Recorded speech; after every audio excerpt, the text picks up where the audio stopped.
가사대로 세상이 감당치 못할 믿음의 사람들이 다 되시기를 바랍니다. 성도 여러분, 지금까지 우리는 로마서를 보면서 특별히 율법이라는 말이 많이 나오는 것을 보았습니다. 그런데 성도 여러분들의 율법에 대한 인상이 어떻습니까? 부정적입니까? 긍정적입니까? 지금까지 보아온 말씀을 볼 때 거의가 부정적으로 기록이 되어 있습니다. 마치 율법과 죄는 한 편처럼, 사촌처럼 보인다는 것입니다. 따라서 우리는 율법을 악한 것으로, 좋지 않은 것으로 생각할 수가 있습니다. 그렇기 때문에 오늘 7절 초두에 보면은 사도 바울은 율법이 죄냐 하고 질문을 합니다. 율법이 죄냐? 답은 무엇입니까? 그럴 수 없느니라. 아니다 라는 말씀입니다. 성도 여러분, 오늘 본문은 율법이 어떤 것인지, 그리고 율법과 죄와의 관계를 우리에게 말씀하고 있습니다. 여러분, 율법은 어떤 것입니까? 첫 번째로 율법은 선한 것입니다.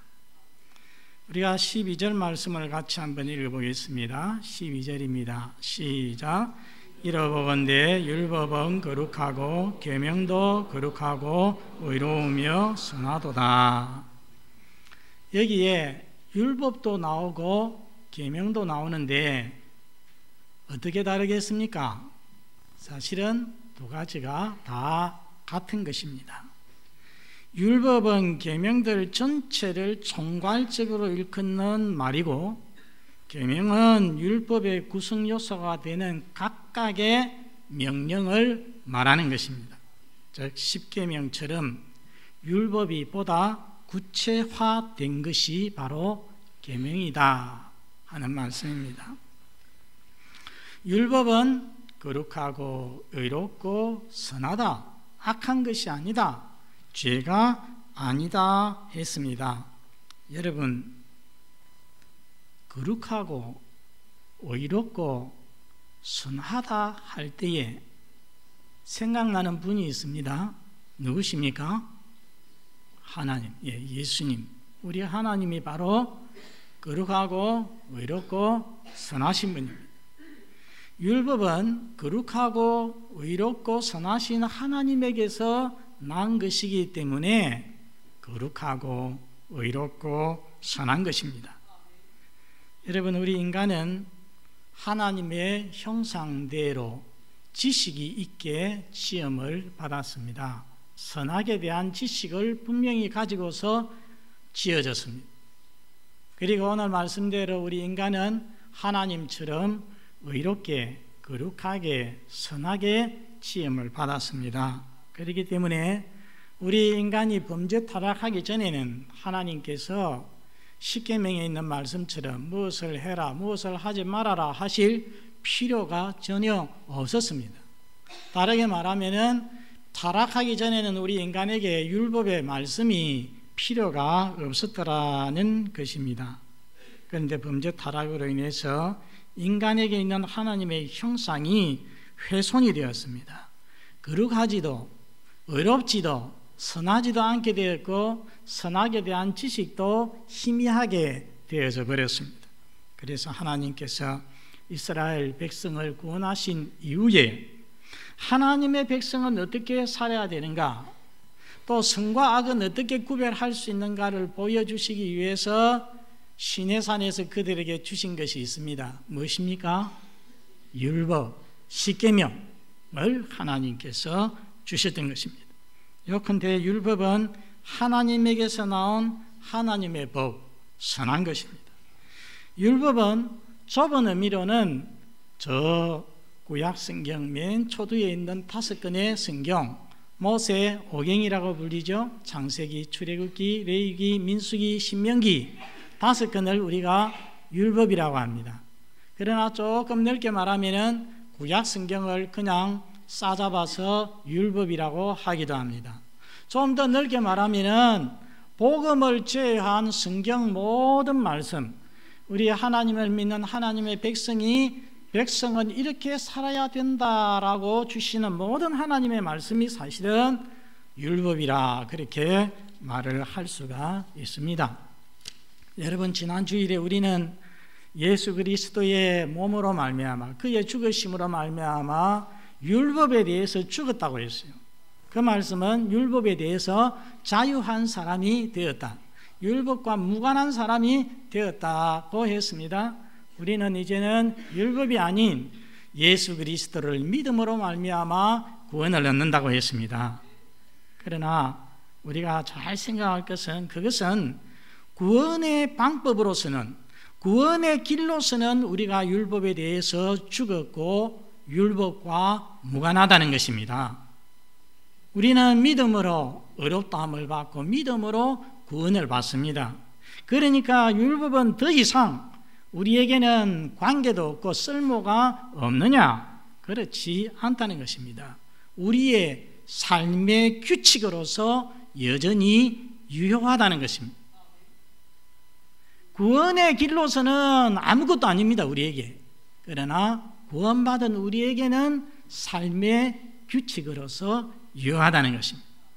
여러분, 구역 예배를 참석하시는 분들 보았을 것입니다.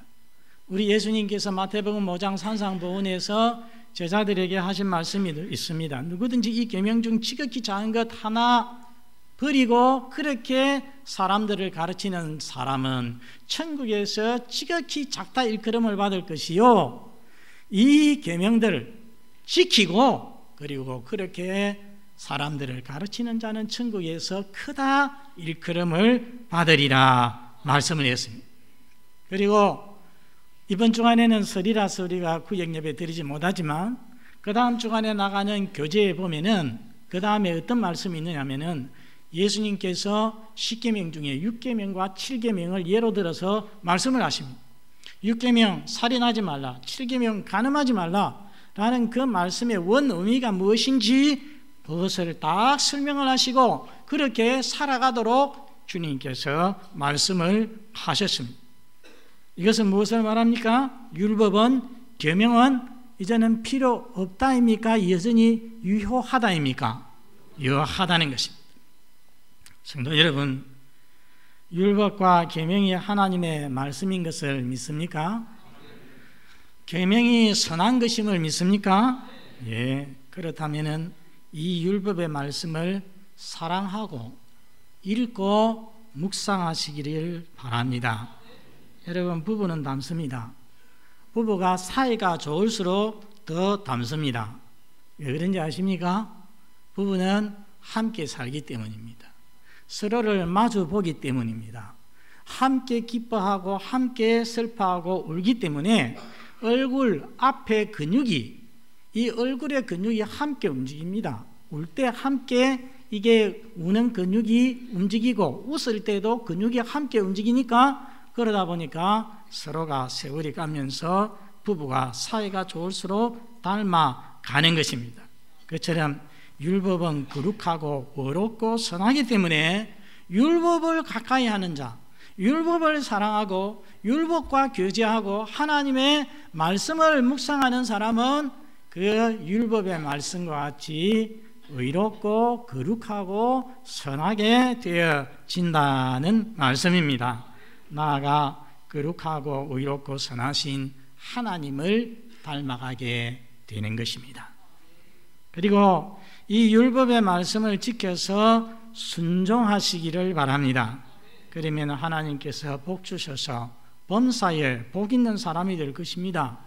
여러분, 우리가 잘 아는 시편 1편 1절의 말씀, 복 있는 사람이 어떤 사람입니까? 여호와의 율법을 즐거워하여 그 율법을 주야로 묵상하는 자로다. 하나님의 말씀을 늘 묵상하고 그래서 그 율법과 함께 살아가는 사람이 복 있는 사람이라고 했습니다. 오늘 우리가 교도관 시편 19편에 보면은 여호와의 율법은 완전하여 영혼을 소성하게 하고 처져 있고 죽어 있는 영혼을 다시 살린다는 말씀입니다. 소성하게 하고 우둔한 자로 하여금 지혜롭게 하고 또 마음을 기쁘게 하고 눈을 밝게 한다고 했습니다. 여호수아서 1장 8절에 여호수아 모세의 후계자가 되었습니다. 여호수아는 모세의 시종이었습니다. 그런데 후계자가 되었습니다. 그 많은 이스라엘 백성들을 이제 맡아가지고서 모세를 대신해서 맡아서 가나안 땅에 들어가서 전쟁을 치루어서 그 가나안 족속을 다 정복하고 그 땅을 다 분배해 주는 엄청난 사명이 그에게 떨어졌습니다. 여러분, 얼마나 앞이 캄캄했겠습니까? 앞이 캄캄한 이 여호수아에게 하나님께서 주신 말씀이 있습니다. 이 율법책을 내 입에서 떠나지 말게 하며 그것을 주야로 묵상하며 그것에 그 안에 기록된 대로 다 지켜 행하라. 그리하면 내 길이 평탄하게 될 것이요 내가 형통하리라. 맡은 사명을 잘 감당할 수 있는 비결이 바로 그 말씀이었습니다. 그래서 여호수아서에 보면은 여호수아가 들어가서 어떻게 합니까? 전쟁을 치를 때에 요단강을 건너서 가나안 땅에 들어갈 때도 하나님께서 시키신 말씀대로 합니다. 그리고 여리고성을 정복할 때도 자기가 군인으로서 장군으로서 자기의 어떤 계책을 가지고 전략을 가지고 하는 것이 아니라 하나님께서 시키신 대로 그 성을 빙빙 도는 것입니다. 그래서 무너지고 그 다음에도 계속 보면 하나님께서 말씀하신 대로 순종해서 살았더니 결국은 그 땅을 정복하게 되고 그 땅을 분배해 줄 수 있게 되었습니다. 사명을 다 감당하게 되었습니다.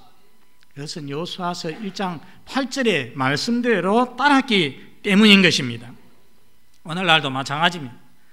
우리 사랑하는 성도 여러분, 구원은 믿음으로 받지만은 복은 그렇지 않습니다. 복은 말씀 순종을 통하여서 받는 것입니다. 여러분, 하나님의 선한 말씀을 사랑하여서 읽고 묵상하고 실천함으로 하나님을 닮아가고 하나님이 약속하신 복을 받아서 누리는 복된 성도가 되시기를 바랍니다. 두 번째, 율법은 죄를 알려줍니다. 오늘 7절 둘째 줄 끝에 보시기 바랍니다.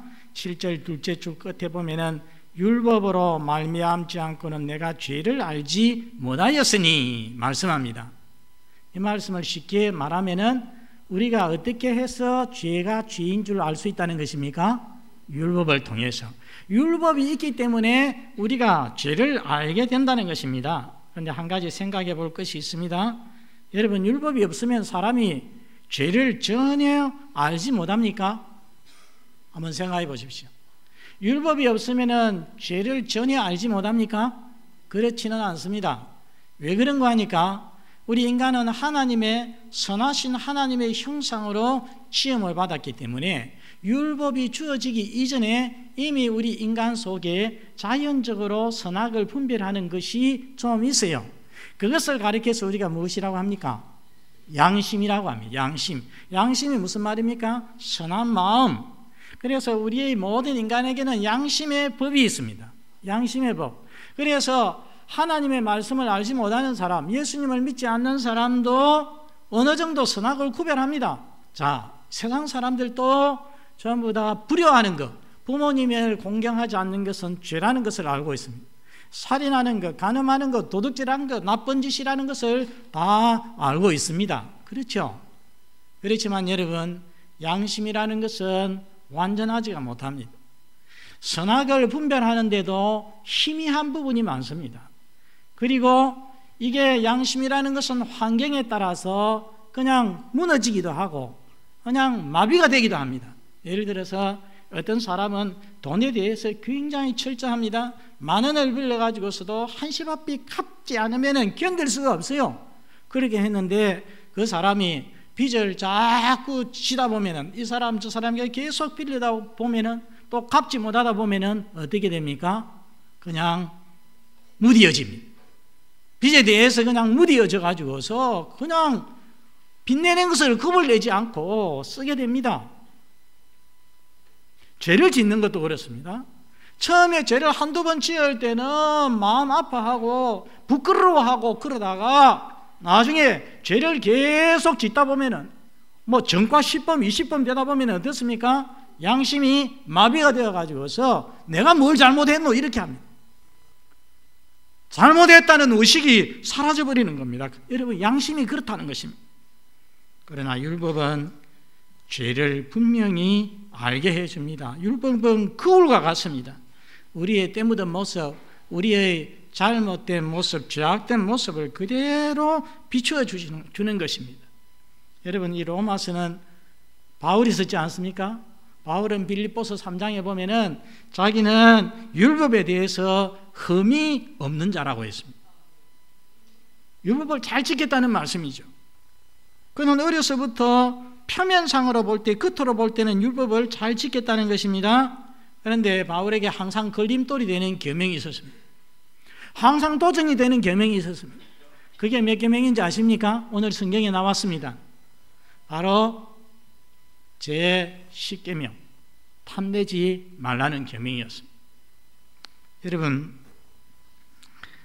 탐내는 것은 다른 계명들 1에서 9계명은 어느 정도 밖으로 드러나는 계명입니다. 볼 수 있는 계명입니다. 그런데 10번째 계명, 탐내지 말라, 탐심의 문제는 이것은 내적인 문제입니다. 마음의 문제라는 것입니다. 여러분, 남의 재산, 남의 여인, 학력, 권력, 명예, 자녀, 물건, 옷, 명품백, 그런 거 마음속에 한 번도 탐내 본 적이 없는 사람이 있습니까? 그런 사람은 이 세상에 아마 아무도 없을 것입니다. 그리고 많은 세상 사람들은 자기 속에 바깥으로 나타나지 아니한 어떤 행동에 대해서는, 자기 마음속에 있는 죄악된 욕심에 대해서는, 욕망에 대해서는, 탐심에 대해서는 죄라고 생각하지 않고서 살아갑니다. 우리도 몰랐을 것입니다. 그러나 우리는 탐심이 죄라는 것을 분명히 압니다. 우리는 왜 분명히 알고 있습니까? 10계명의 10번째 계명에 뭐라고 했습니까? 탐내지 말라 해놓았기 때문에 우리는 탐심이 죄라는 것을 분명히 아는 것입니다. 여러분, 우리 시대에도 사람들이 죄인지 아닌지를 분별하지 못하는 경우가 들어 있습니다. 옛날에는 간통, 일반법에서도 이것은 확실하게 죄악이었습니다. 그런데 시대가 흘러가면서 현대로 오면서 사랑하는 사람들끼리 서로 좋아서 성인이 만나서 관계하는 것이 무엇이 잘못이냐? 그래서 이게 의식이 희미해집니다. 간통이 폐지되는 나라가 많아집니다. 그러나 하나님의 말씀은 뭐라고, 계명은 뭐라고 말씀합니까? 제7계명에 간음하지 말라. 영원한 법으로서 분명하게 이것은 죄악임을 못을 받고 있는 것입니다. 여러분, 우리나라 인권위원회에서나 서울시 인권조례에서 동성애를 인정하려고 애를 많이 쓰고 있습니다.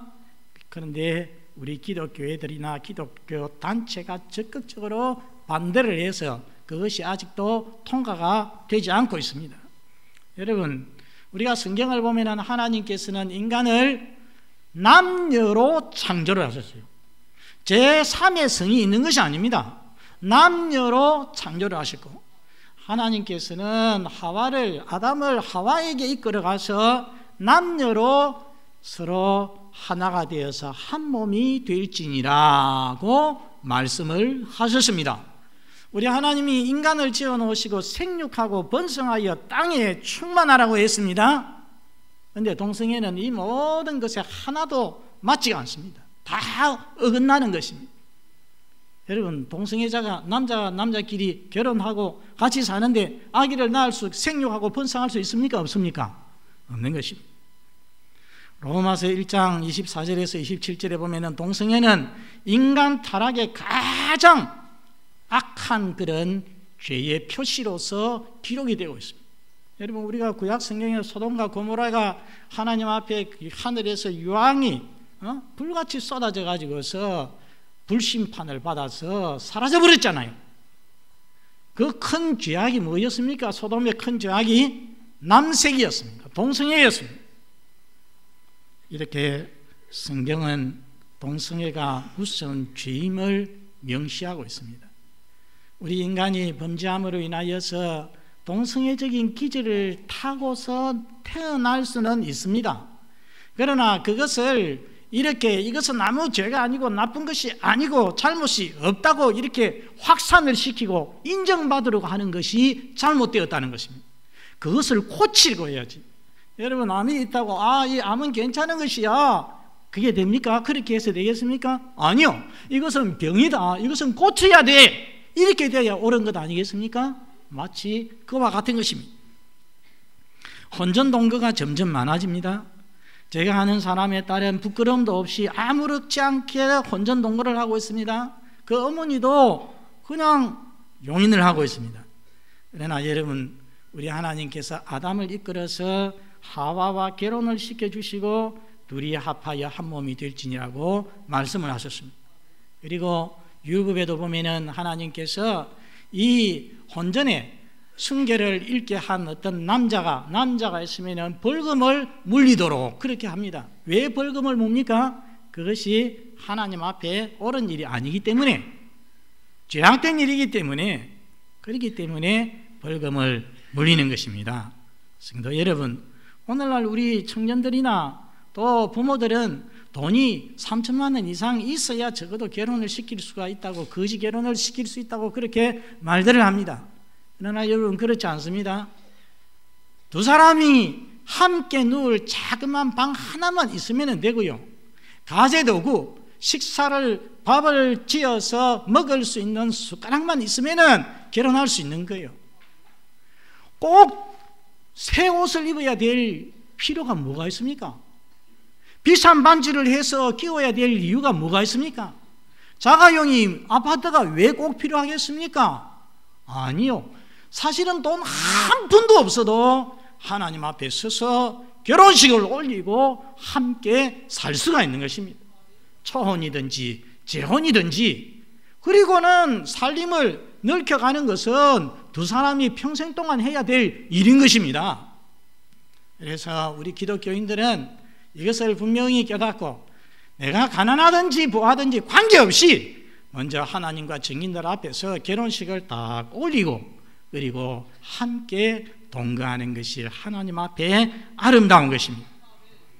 여러분, 하나님의 말씀은 이렇게 세상 사람들은 양심으로나 자기의 판단을 가지고서는 선악을 분별할 수 없는 것이 많지만, 하나님의 말씀은 죄를 선악을 분명하게 분별하게 해줍니다. 오늘 우리가 교독한 시편 19편 말씀의 8절에 보면은 여호와의 계명은 순결하여 눈을 밝게 하도다. 여러분, 눈을 밝게 한다는 말씀이 무슨 뜻이겠습니까? 시력을 좋게 한다는 것이겠습니까? 그 말씀 아니겠죠? 선악을 알게 하는 눈을 밝게 해 준다는 것입니다. 눈을 밝게 해서 선이 무엇인지 악이 무엇인지 잘 분별하도록 해 준다는 것입니다. 한동대 총장님이 바뀌었지만은 오랫동안 한동대 총장으로 일하셨던 김영길 박사님, 그분이 저 안동 김씨 아닙니까? 유명한 집안에서 태어나서 유교가 탁 쩔어 있는 집입니다. 그런 집에서 중매를 하게 되었습니다. 김영애라고 하는 아가씨를 만나게 되었는데요, 만나서 이제 사귀면서 결혼을 하려고 해보니까 이 여자분이 하는 얘기가, 나는 크리스찬인데 당신이 교회 함께 안 다니면 결혼할 수가 없습니다. 그러면 교회 다니겠소? 이렇게 해가지고서 결혼을 했습니다. 유학을 갔습니다. 미국에 가서 유학을 공부를 하면서도 교회는 따라다니긴 했지만 완전히 형식적으로, 예수 믿는 게 아니고 형식적으로 따라다니기만 했습니다. 그런데 그 나사에 있는 유명한 박사님들이 성경 공부를 하는 거예요. 그래서 자기도 성경 공부를 하자고 해서 거기 들어가서 성경 공부를 하기 시작했습니다. 하나님께서 영혼의 눈을 열어주셔서 말씀을 통하여서 깨닫고 예수님을 믿게 되었습니다. 예수를 믿자 그의 삶에서 몇 가지가 딱 일시에 변하게 되었는데, 그 중에 하나가 뭐냐면은 애주가였던 그가 술을 완전히 끊게 되었습니다. 술을 얼마나 좋아했던지 집에다가 미니 바를 딱 만들어 놓고, 그리고 그 책도 이렇게 사가지고서 이렇게 술을 만들어 먹고 그렇게 했다는 것입니다. 예, 칵테일이 생각이 안 나서 그런. 예. 칵테일 책까지 구입을 해가지고서 그 칵테일을 만들어 먹고 했는데, 그런데 성경을 읽다가 에베소서 5장 18절에 어떤 말씀이 있습니까? 술 취하지 말라, 이는 방탕한 것이니. 이 말씀을 보고서 이는 방탕한 것이니, 그래 가서 그 자기가 가지고 있던 미니바에 있던 양주 30여 병을 몽땅 그 싱크대에 다 부어버렸습니다. 그것으로 술이 그의 삶에서 끝이 났습니다. 성도 여러분, 율법은 죄가 무엇인지 우리에게 분명히 보여줍니다. 이 세대를 본받지 말고 우리 하나님의 말씀을 통해서 선악을 분명하게 분별해서 하나님의 뜻대로 살아가는 복된 성도가 되시기를 바랍니다. 마지막 세 번째, 율법은 죄는 아니지만 선한 것이지만 죄의 도구가 되기도 하는 것입니다. 자, 여러분 8절 중간까지 한번 같이 읽겠습니다. 시작.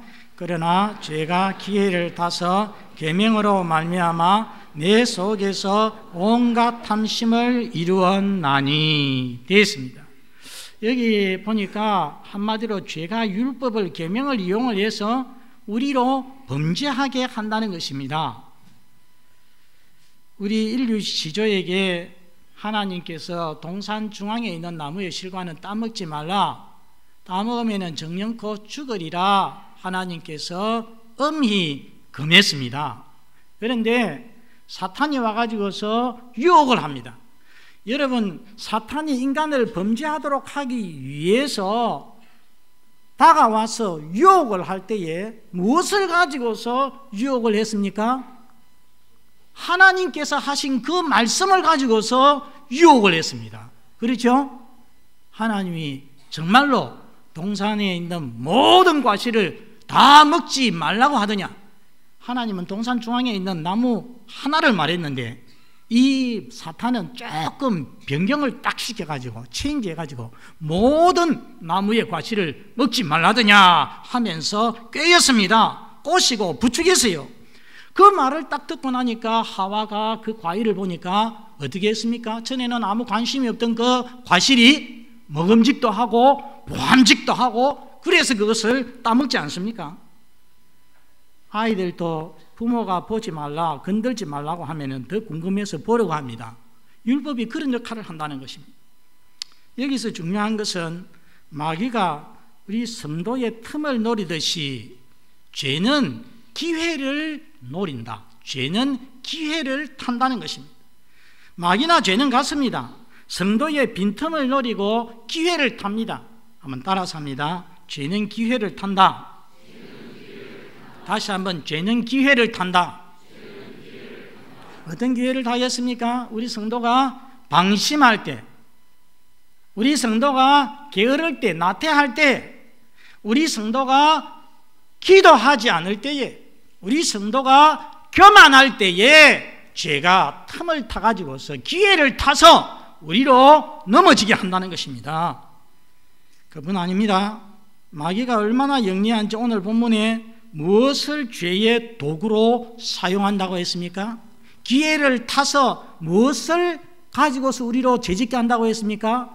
계명을 가지고서 하나님의 말씀을 이용해서 성도로 죄짓게 만든다는 것입니다.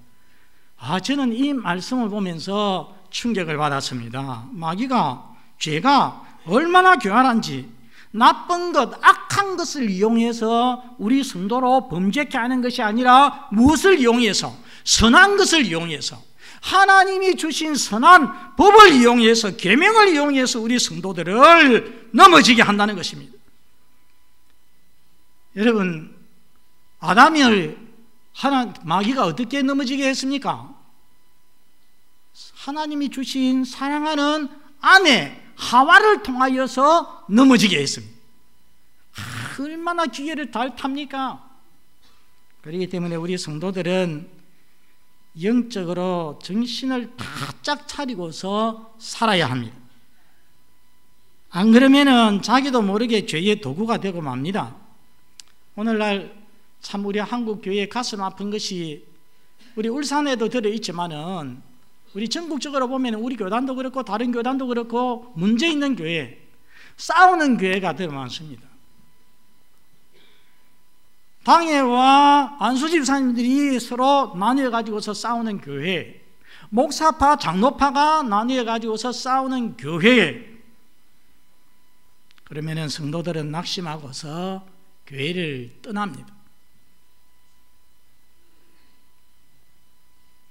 교회가 쪼개집니다. 풍비박산이 나는 것입니다. 교회가 어느 정도 선에 이르기까지 그동안에 목사님도 장로님도 성도들도 얼마나 기도 많이 하고 헌금도 하고 수고를 했습니까? 그런데 한번 싸우면 와르르 무너지고 맙니다. 그런데 여러분, 마귀가 하나님의 교회를 무너지게 하는 망치는 도구로서 누구를 사용합니까? 새 가족을 사용을 합니까? 아니죠. 우리 평신도들을 사용해서 교회가 나누지게 합니까? 아니죠. 누구 사용합니까? 목사 사용하고요, 장로 사용하고 안수집사 사용합니다. 거의 100% 그렇습니다. 그게 다 얼마나 귀한 직분입니까? 하나님 앞에서 다 오랜 신앙생활하고 또 신학을 공부해서 수련하고 그런 분들을 통해 가지고서 마귀가 하나님의 교회를 무너지게 망치는 그런 일을 한다는 것입니다.